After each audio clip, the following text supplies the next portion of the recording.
Avec Daniel Obono, nous revenons d'une mission en Nouvelle-Calédonie où nous avons rencontré l'ensemble des parties prenantes, indépendantistes, non indépendantistes, services gouvernementaux.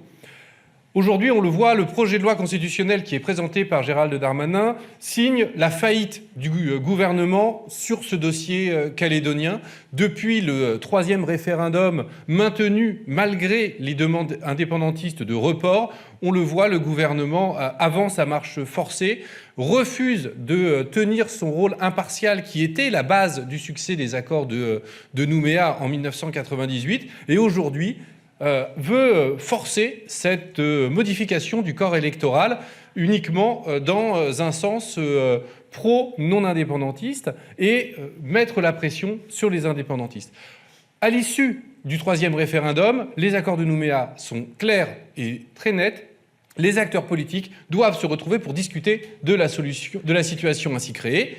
Rien ne dit que les accords de Nouméa doivent être balayés, modifiés. Aujourd'hui, la Nouvelle-Calédonie peut continuer à vivre dans le cadre créé et le statut créé par les accords de Nouméa. Il est urgent d'attendre que l'ensemble des acteurs sur le terrain puissent continuer d'avancer pour aboutir à un projet global qui intégrera évidemment la question du corps électoral, mais également le droit à l'émancipation de ce territoire et notamment du peuple premier, les Kanaks, reconnus par le peuple français.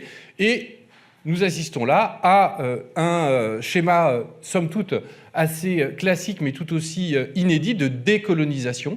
Et c'est cet enjeu que nous allons porter dans les discussions autour de ce texte, car je crois que le gouvernement n'a pas mesuré la situation sur place et les risques qu'il fait courir à l'ensemble du territoire et des populations présentes en voulant avancer à marche forcée.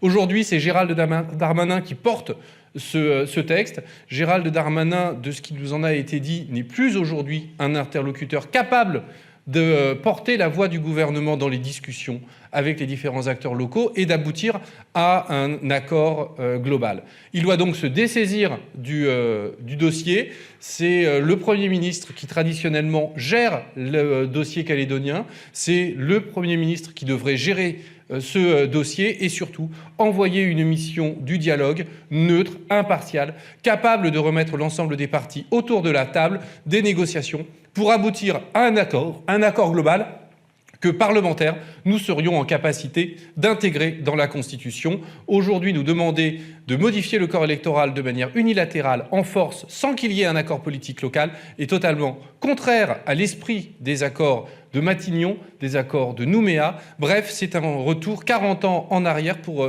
ce territoire colonisé qui, aujourd'hui, doit pouvoir continuer à avancer vers la voie de l'émancipation telle que sa population, son peuple calédonien, en aura décidé.